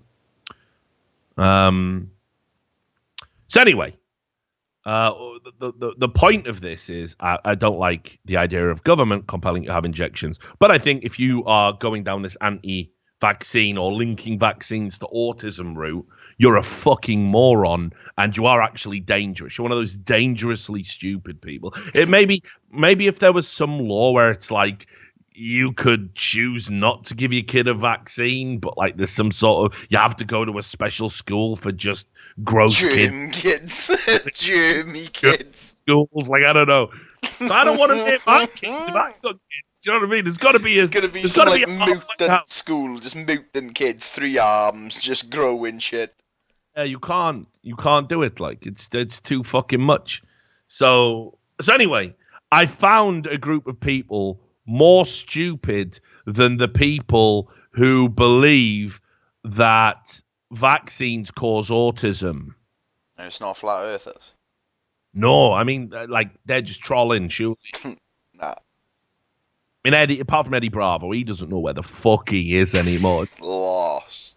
Right, someone needs to get Eddie Bravo a CAT scan. He's fucked in the feed. But anyway, so autism's a thing. It exists. It's out there. It's not linked to vaccines. But there's a group of people in is it Britain? Let me find it. No, it's America. It's America. Well, it started in America and now they're doing it in Britain. And they think they found a cure for autism, Sam. Right. No. Sounds good. Yeah. And listen, you know, people on the people who know me, I rarely talk about this. I did spend a time where I actually worked at a school for kids with developmental needs and special needs, and there was a lot of autistic kids there, and you know, like it's really interesting actually. Like when you know, apart from like the more sort of chronic cases of autism, which are really sad, and you know, where kids can't interact with their surroundings, but like sometimes, you know, depending where they are on the spectrum, if they can be high functioning in some areas and like really behind in like social stuff, it fascinates me. And I'm not saying that necessarily a cure for autism is a thing that is highly desired. I don't want to get down that route, but just the fact of having the option would be good as a thing, right? Just the fact that we have cured it, if anyone would like to. It's largely irrelevant anyway, Sam, because as you probably is going to guess, they haven't really found cure. Yeah, this is a church in the US started trying to cure autism, and they did it in a bit of an. No, well, it wasn't the power of prayer, Sam. If only it was. The power of prayer is rather benign. If it works due to some incredible placebo effect in the mind, power to you. It doesn't really hurt anybody, does it? Shit, I've done it on planes. Ooh, bit of turbulence. Right, God, come on. If you made me live this one time. I'm totally an atheist, but just in case, right? But anyway, what these parents have decided is going to cure autism is making their kids drink bleach. Sorry. Yeah, you can have a look. This is a story that was reported in the Sunday People, which is a tabloid, a British-based tabloid. And what they've been doing is they've been feeding children bleach. They just swallow it, and they believe that it'll counter the autism. How? They've just been giving them small doses. So I'll read you the whole thing. It's called the MMS. It's the Miracle Mineral Solution, is what it's called. And it was a secret Facebook group operated, and it started in a U.S. church in L.A. called the Mysterious Genesis 2 Church, founded by Jim Humble, a former Scientologist. Ah, there we go. Get out, drink the Kool-Aid. Now, you know it's good. You know it's good. You know it's legit if it's formed by a former Scientologist. Someone who was too wacky. Yeah, exactly. You know what? This shit ain't too hardcore for me. I gotta go deeper. Listen. I'm all right with the Xenu, but are you drinking bleach to cure autism? You know. So anyway, Jim Humble has been peddling this thing called the MMS, a miracle mineral solution, and what the premise is, they believe autism is caused by pathogens and parasites, and because bleach kills all pathogens and parasites, as well as people, I might add. They think that if they feed you bleach, it will kill the pathogens and if you get it early enough. So they're only doing this to really young children. Oh, good. Good. I mean, they're not mad. Are the most at risk. They're not crazy, Sam. They're not crazy. They're only doing it to the young. I'm not going to give it to a fully grown child, am I? Only to babies. They know once the autism has taken hold, there's no point in drinking bleach, Sam. You know, they're not mad. Yeah. So yeah, they feed the bleach to the young kids. And what they do is they give you sodium chlorite and hydrochloric acid, and they combine it, and this is what's used in bleach. And they take it orally, or in some lucky cases, and I'm actually not. I'm not being sarcastic when I say that. In some lucky cases, it's definitely preferable to taking it orally, I imagine. You get an enema. And it says here, people selling the MMS say you should mix it with fruit juice. But this is to make it easier to drink. But any doctor will tell you if you mix bleach with fruit juice, it causes it to acidify and creates the byproduct chlorine dioxide, which is lethal. So, not that normal bleach is. You can survive a bit of bleach, is what they're trying to say. But there has been one death linked to this, a kid. And basically, what happens is, the kid gets sick, they get nauseous, they get diarrhea, their blood pressure can go down, it can burn your gut out, burn your throat out. It's definitely not good. I feel like it seems so bizarre to have to point out that drinking bleach isn't healthy. And of course, as this doctor points out here, it will definitely not in any way, shape, or form cure autism, because autism isn't caused by pathogens and parasites. It's a neurodevelopmental disease, which is not amenable to any form of tablet treatment. It's developed in the womb at early stages of life. You can't just reverse it, and anyone that claims you can does not understand. Can't just bleach the autism away. Yep. So there you go. So groups of people forcing children to drink bleach to cure autism. Reason. Obviously hope all these people go to fucking jail for life, because you are poisoning children. It's worse. You're poisoning disabled children. So lock them up, make them drink some bleach. And then I do have. I don't want to end on the bleach. I don't want to end on kids drinking bleach. And I think that's a weekend. It's not a cool end. But the rest of the stuff's all a bit serious. All right, we'll just throw this one in, because why the fuck not?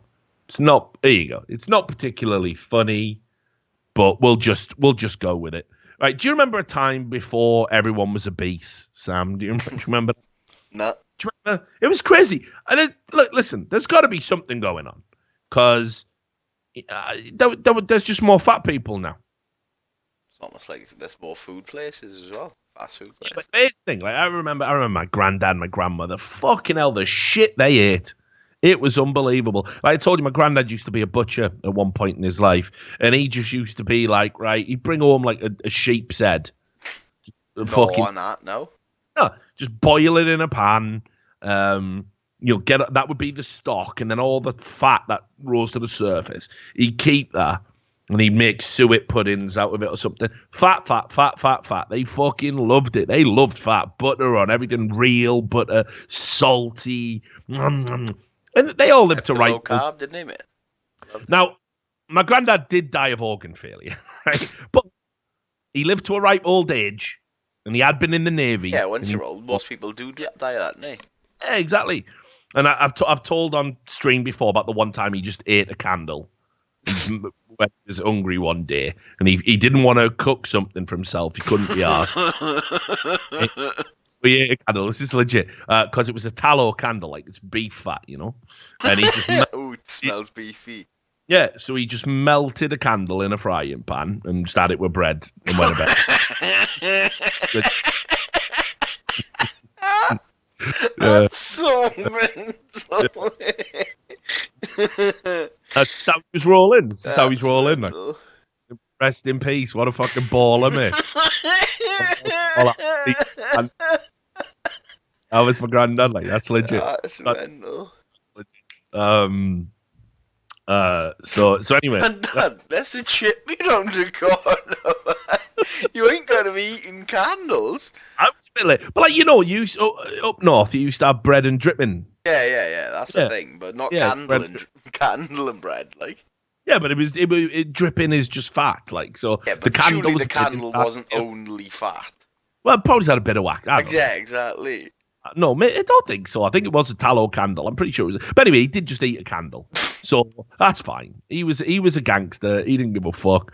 He, you know, like I say, he used to sit in his chair. He had a big old armchair, and he would sit there, and Grandma would go to bed.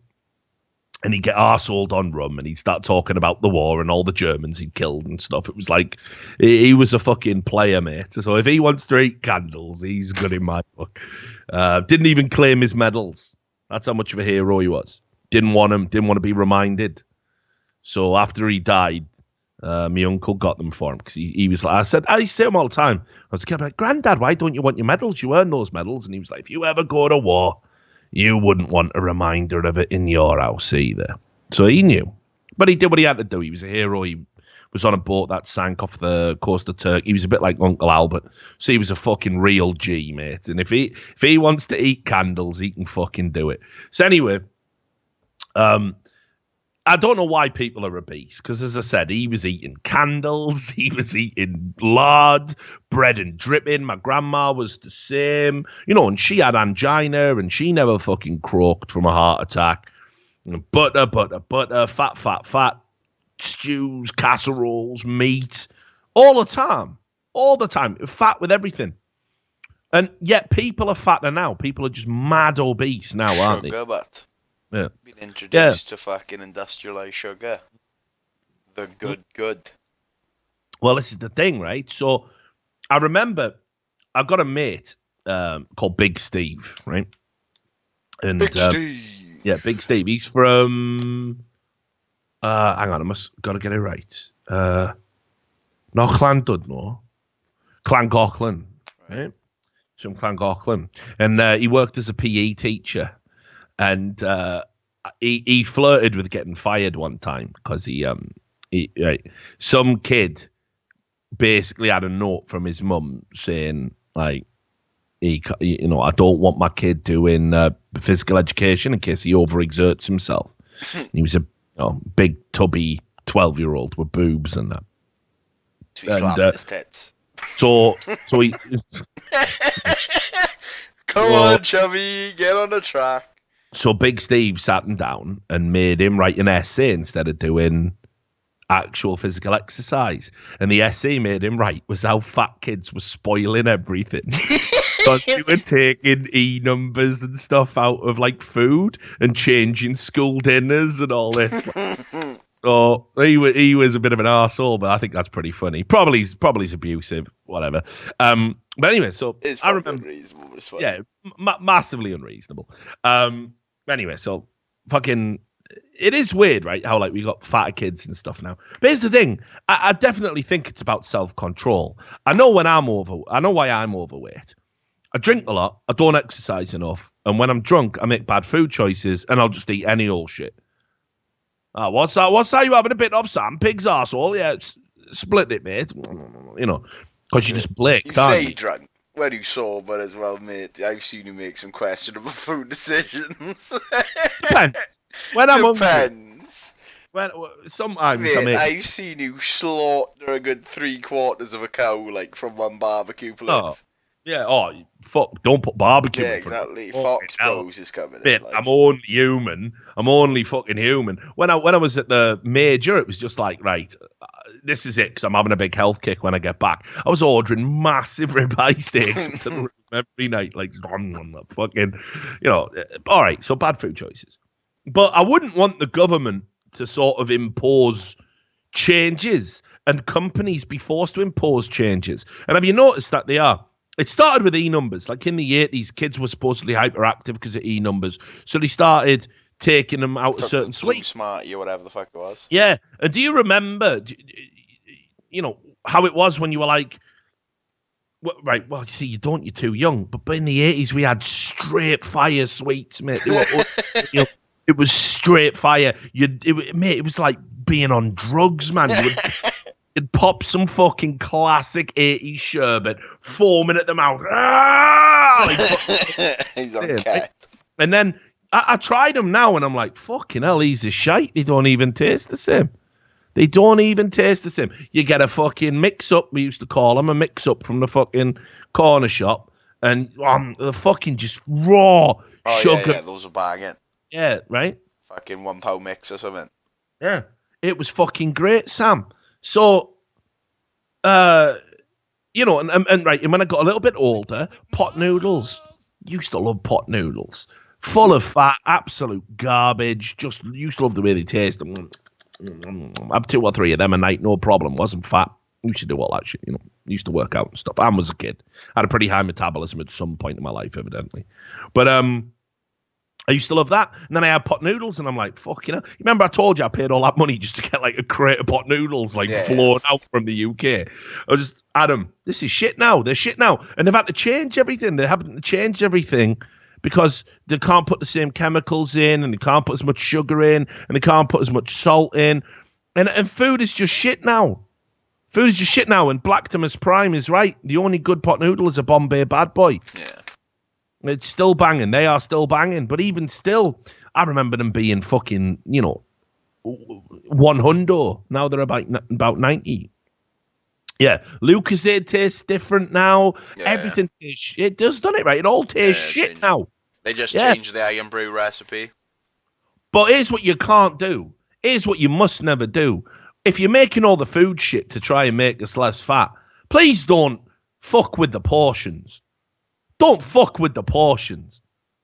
But they're fucking with the portions, Sam. Look at this story. Outrage. Outrage. Calls for sharing bags to be banned because studies prove people eat them all in one go. Of course you do. Yeah, 100%. I've had those every time alone. Of course you do. No one shares a sharing bag. Have you ever shared a sharing bag? Have I? Fuck. Have I? Fuck. You can be the mother of my child. You can fucking go begging if you want a giant button out of my bag, love. Should have got one in the shop yourself. Never shared a sharing bag. Been in a cinema, bought a sharing bag. Been there with the missus. She's not getting none of my bag. I hope you bought yourself some sweets. No, This is my bag. Oh, I can't wait to eat my sweets. Like, I don't know what you're going to be eating, because you clearly haven't got any sweets, have you? So these are my sweets. You'll be having those sweets. Oh. Call the police. Someone's not sharing in here. Like, what is this? Like, is it fucking high school? Is it nursery? Everyone's got to share. It's just a big bag. They call them share bags. So you're not ashamed. Yeah. It's a benefit to you. We all know. And also probably get around the regulations, because if you say it's not for one person, they're like, oh, well, that's why there's so much sugar in them. Yeah. You call them a share bag so you don't have to feel ashamed for buying them, and everyone looks at you. That's a massive bag of chocolate buttons, so you're going to share them. Yeah, totally. It even says on the bag, yeah. And I'm definitely sharing these. But I tell you what, you're not going to share them. You're going to eat them because you're a fat fuck. And it's good. It's all right. Treat yourself. Go nuts. I'll tell you what, right? I guarantee you, I know people have done this. I know people who watch my podcast have done this. I know you've all done this. You're absolutely hungry. Maybe you're stoned and you've got turbocharged hunger, and you get on fucking Just Eat or Grub, or whatever. And you know what they say? Your eyes are bigger than your belly. You know what I mean? When you're fucking stoned or you're really hungry. Food, yeah.